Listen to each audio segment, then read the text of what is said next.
আমার ছোট ছোট ছেলেরে কে খাওয়াবে, কে মাখাবে, ওদের কে দেখভাল করবে? আমাকে মার্ডার করতে কতক্ষণ? আমার স্বামীকে যখন দিনের বেলায় মার্ডার করলো, তাহলে আমাকে মার্ডার করতে কতক্ষণ? ঘুমোচ্ছিল, সকালবেলা এসেই মার্ডার করে দিল। রাখতে পারলুনি, সকালাই আমার ছেলে কাঁদছে যে আমার বাবাকে ছেড়ে দাও, 6 বছরের ছেলে। সমীর বাজাও লোক পাঠিয়েছিল আমাকে মারতে। অসিত দলীয় শাস্তি চাই। পার্টির কথা বলে বলেই ও আসে। ওনার রাগ হয় যে আমার মুখের ওপরে কেউ কোনো কথা বলেনি, ওরা এত বড়ই মুখের ফাটা, ওইসব বলবে। অসিত দলীয়, হ্যাঁ হ্যাঁ অসিত দলীয়। আমি তখন পায়ে হাতে ধরেছি। অসিত দলীয় ওর ভাই যে বলছে না একে মেরে ফেলে দেবো, এর রক্তই চান করবো, আমি এটাই বলেছে। এর রক্তই চান করবো। হ্যাঁ, ও তৃণমূলের পুরো ইনচার্জ। পুলিশ যেটা বলেছে, অসিতের বিরুদ্ধে যেটা কমপ্লেন করেছিল, পুলিশ যেটা বলেছে আমরা অসিতকে ধরার জন্য আপ্রাণ চেষ্টা চালাচ্ছি। অসিতকে ধরে আমরা কোমরে ধরে। আপনি ওখানকার মন্ডল সভাপতি, আজকে অ্যারেস্ট করার কথা আপনি জিজ্ঞেস করলেন? আপনি কি বললেন? রায় পাবেন, এটা কি হয়েছিল একটু ভালো করে ডিটেইলস বলুন। দেখুন 2017 সালের ব্যাপারে আমি জানি না কিছু। আপনি তখন পার্টিতে ছিলেন না? আমি তখন পার্টি, আপনি তৃণমূল করতে? আচ্ছা আমি কংগ্রেস। আচ্ছা দাদা একটা কথা বলি। আপনার নাম? আপনার নাম? আমার নাম বলছি যে আজকে আসার সময় ওনাদের ভয় দেখানো হচ্ছিল, অনেকদিন ভয় দেখানো, কেন এটা? না, সেটা আমি জানি। আপনার নাম? কোভিড কোলে। জয় শ্রীরাম বলে বিজেপি কর্মীকে দুদিন ধরে মেরে পিটিয়ে খুনির পরিবারকে কেস তোলার হুমকি। 9 বছর ঘরছাড়া পরিবার বিচারের আশায় রাজ্যে পালা বদলের পর ফের অভিযোগ থানায়। হাওড়া রামতার বলরামপুরের এই ঘটনায় আবার নতুন করে চাঞ্চল্য ছড়িয়ে পড়ল এলাকায়। পুলিশি আশ্বাস, অভিযুক্তরা যেখানেই থাকুক না কেন তাদের গ্রেপ্তার করা হবে। জানা গিয়েছে মৃত বিজেপি কর্মীর নাম মনোজিৎ ঝাকি। অভিযুক্ত 2 ভাই অসিত দোলই ও নিশিত দোলই আবার বিধায়ক সমিতি বাজার অনুগামী। নিহত মনোজিৎ ঝাকির স্ত্রী রীতা ঝাকির অভিযোগ, গত 31/3/2017 তারিখে অভিযুক্ত অসিত দোলই ও নিশিত দোলই তার স্বামীকে বেধড়ক মারধর করে। স্বামীর চিৎকারে তিনি ও ছেলে কোনো রকমে তাকে বাড়ি নিয়ে আসেন। অভিযুক্তরা হুমকি দেয় বাড়ির বাইরে এলে মেরে ফেলবো। সারা রাত তার স্বামী যন্ত্রণায় চিৎকার করে। পরের দিন 1/4/2017 তারিখে সকালে যখন স্বামীকে ডাক্তার দেখানোর জন্য বাড়ির বাইরে বেরোয়, ফের 2 অভিযুক্ত তার স্বামীকে পুনরায় মারধর করে খুন করে। তারপর আমতা থানায় নিয়ে গিয়েছে, কিন্তু তখনকার তৃণমূল স্থানীয় নেতারা তাদের হুমকি দিতে থাকে কেস তুলে নেওয়ার জন্য। ভয়ে তারা 9 বছর ঘরছাড়া ছিল, এমনকি স্থানীয় পঞ্চায়েত থেকেও ডেথ সার্টিফিকেট দেওয়া হয়নি। ও তখনকার প্রধানের থেকে এবং বর্তমানে প্রধানের থেকে অসহযোগিতা পেয়েছেন। এখন রাজ্যে পালাবদলের পর তারা ঘরে এসে পেরো থানায় অভিযোগ করেন। তৃণমূলের নেতা ছিল, ওনার সাথ দিয়েছে সমীর পাঁজা, ওনার সাথ দিয়েছেন সমীর পাঁজা, এমএলএ সমীর পাঁজা। সমীর পাঁজাও আমাকে নির্যাতন করেছে প্রচন্ড ভাবে। হ্যাঁ, কেস তোলার জন্য হুমকি দিয়েছে। 4 দিনের মাথায় ওখানে কাজ হয়ে যেতেই 3 দিনের মাথায় আমার ভাই আমাকে নিয়ে চলে এলো। আমার ছোট ছোট ছেলেরে কে খাওয়াবে, কে মাখাবে, ওদিকে কে দেখভাল করবে বলে ভাইয়ের বাড়ি আসলাম। ভাইয়ের ওপরে টর্চার আরম্ভ হয়ে গেল। সমীর বাজার ডাক পড়ে গেল ভাইয়ের প্রতি। ভাইকে ডেকে ছতিনতি করলো, কেস তুলবি না হলে মেরে ফেলে দেবো। প্রচুর চাপ দিত, আমি এখানে সেখানে যেতাম। এবং রফিক আলী খান, রফিক, ওনাকে দিয়েও কাজ করা, মানে ডাকাতো যে কেসটা তোলার জন্য। গ্রাম ছাড়া হয়ে ওখানে ছিলাম। এই দুটো আমি এইখানে তো এইখানে তো 9 বছর গ্রাম ছাড়া হয়ে বাপের বাড়ি ছিলাম। বাপের বাড়ি গ্রাম ছাড়া হয়ে যখন একই সাথে তারা আছে, আমাকে মার্ডার করতে কতক্ষণ? আমার স্বামীকে যখন দিনের বেলায় মার্ডার করলো, তাহলে আমাকে মার্ডার করতে কতক্ষণ? ঘুমোচ্ছিল, সকালবেলা এসেই মার্ডার করে দিল। রাখতে পারলুনি, সকালাই আমার ছেলে কাঁদছে যে আমার বাবাকে ছেড়ে দাও, 6 বছরের ছেলে। সে সব মিডিয়ায় বলেছে। হ্যাঁ, আবার কেস তোলেনে বলে আমার ভাই 7 বছর ঘরছাড়া হয়ে গেল। 7 বছর টর্চারিং চলতে লাগলো। সমীর পাঁজা আশ্বাস পাবেন বলে আশ্বাস থানায় বড়বাবু দিয়েছে। আর সমীর পাঁজাও লোক পাঠিয়েছিল আমাকে মারতে, অজ্ঞান করে দিয়ে গেছে মেরে। মনোজ মাইতি। আপনারা কি চাইছেন? এখন উপযুক্ত শাস্তি, অসিত দলীয় শাস্তি চাই। আর ওর তো খুনির সাথ সমীর পাঁজা দিচ্ছে।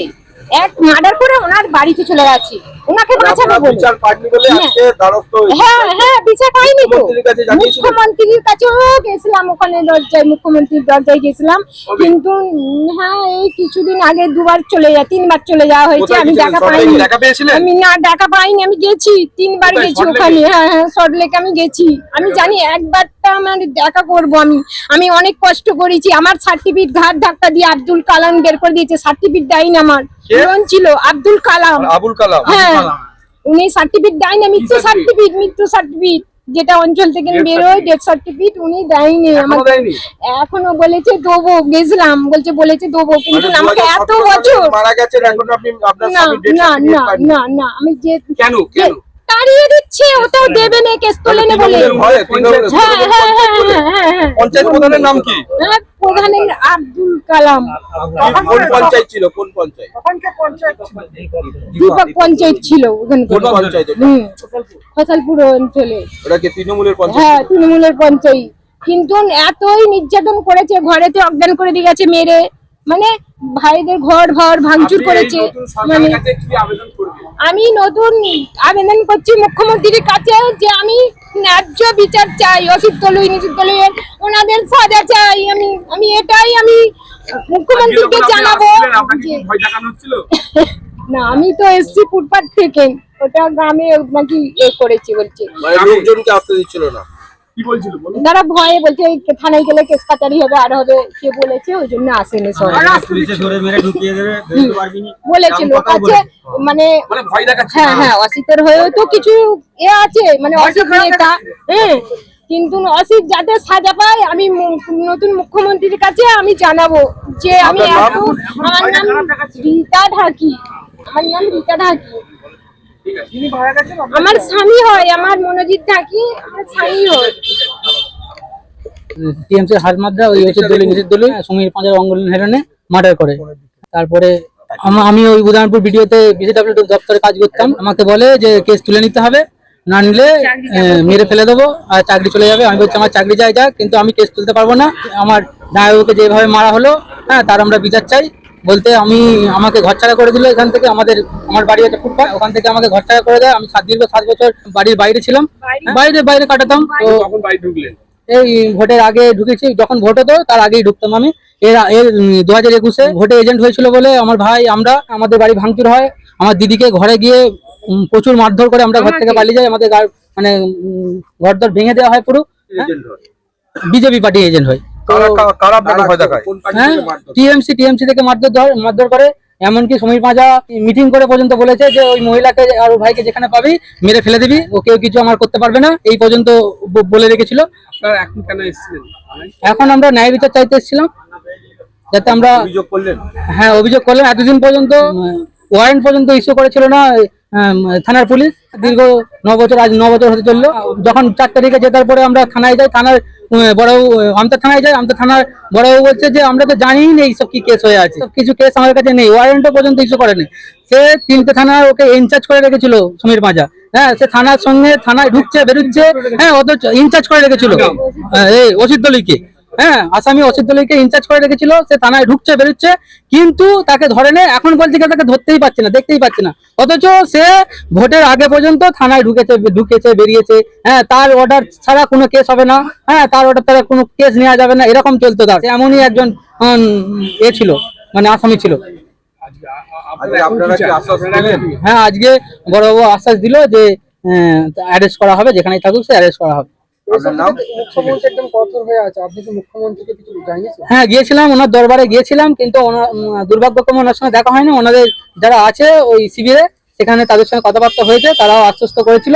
ওখান থেকে আমাকে উলেবেড়িয়া যে আমাদের রাজ্য সভাপতি আর জেলা সভাপতি আছে, হ্যাঁ, দেবাশিস সামন্ত, ওনার কাছে গিয়েছিলাম। উনি ওখান থেকে ফোন করে বড়বাবুকে বলেছিল, হ্যাঁ, কথা হয়েছিল, কিন্তু তখন উনি বলেছিল যে 1 সপ্তাহের মধ্যে অ্যারেস্ট করবো, কিন্তু 1 সপ্তাহ জায়গায় 2 মাস হতে চললো। হ্যাঁ, এখনো পর্যন্ত অ্যারেস্ট হয়নি, কিন্তু আজকে আবার এসেছিলাম আমরা।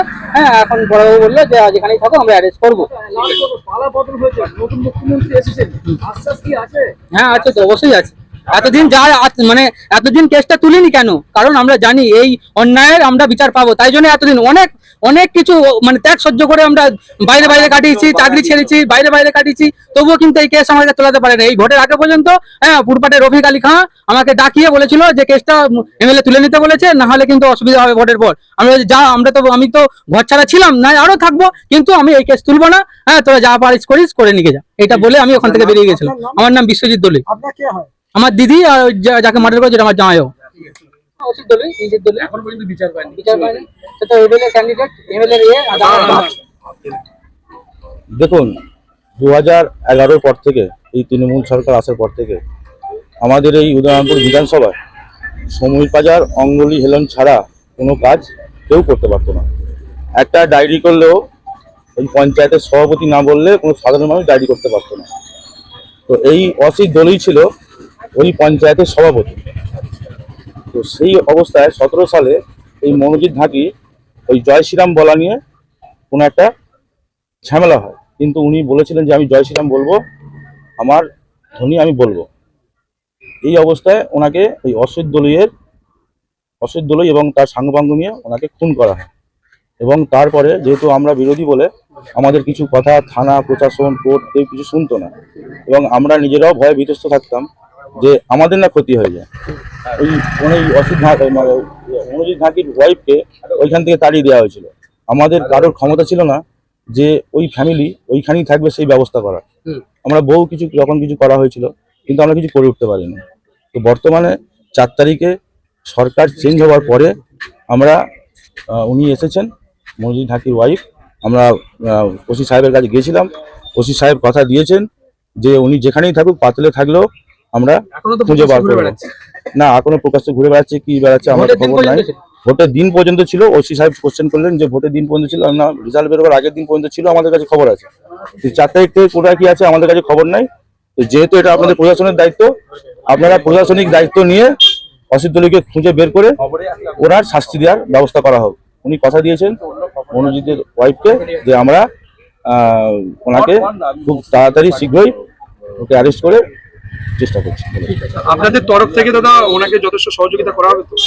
উনি যে ঘরে থাকতে পারছেন না, ওনার ঘরে সার্ভে করে দেওয়া হয়েছে, আমাদের মণ্ডল সভাপতি প্রবীর কোলে বললেন। এবং ওনার যে এখন বাড়ির করুণ অবস্থা, আমি বা আরো দুজন এদের কথা দিয়েছি যে ছবি তুলে পাঠাক, ওনার ঘর রিপেয়ারিং এর জন্য যা কিছু লাগবে আমরা কালকেই ব্যবস্থা করে দেবো। এবং ওনার যে বাচ্চা ছেলে নিয়ে কিভাবে জীবনযাপন কাটাবেন, আমাদের তরফ থেকে আমরা ওনাকে কোনো না কোনো একটা কাজের ব্যবস্থা করে দেবো, এই কথা দিয়েছি। কেউ যদি ওদেরকে ধমকি দেয় বা এ করে না, তার পুরো দায়িত্ব আমরা নিয়েছি। এবং ওসি সাহেবও বলেছেন যে কেউ যদি একটা কোনো কথা বলেন, ওনাকে ফোন নাম্বার দিয়েছেন, সঙ্গে সঙ্গে ফোন করতে। থানা তো সার্ভিস দেবেই, আমরাও নিজেরা সমস্তভাবে হেল্প করবো। আপনার নামটা? আমার নাম গোপীনাথ মালিক। নিত্য নতুন ভিডিও দেখতে আমতা টিভি ফলো করে রাখুন। ধন্যবাদ সকলকে।